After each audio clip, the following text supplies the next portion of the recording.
My uncle had an encounter in the summer several years ago. Only reason I believe him is because his whole life he's always been a super serious, no bullshit kind of guy. When he told the story, he sounded genuinely upset about it. He is a long-haul truck driver and was stopped on the side of the highway in a heavily wooded area. This was somewhere several miles in the middle of nowhere, but he said it was the closest to Reed City, Michigan. I can't recall what he was doing, but he had to fix something before he could take off. Also, he didn't have a trailer on at the time.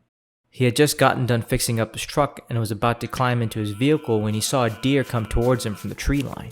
He said it looked like it might have been running away from something. He assumed it might have been a bear.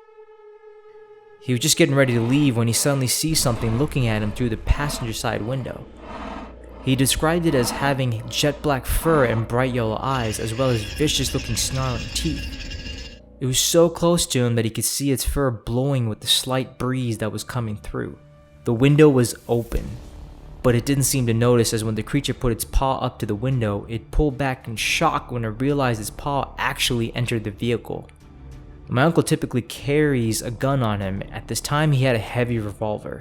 He pointed at the Dogman and pulled the trigger, effectively shooting it directly in the face.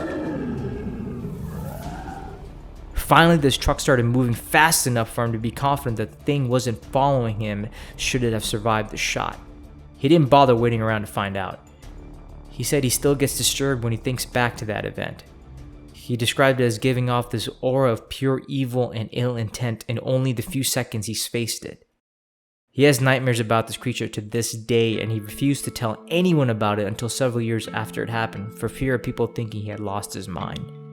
Another reason I'm able to buy his story is because he has never been interested in the occult, supernatural, paranormal, cryptids, and so on. He had no idea what to make of this thing. When he told me the story, I told him look into the Dogman. When he looked online, he said the artist's depictions of the Dogman were exactly what he saw that day.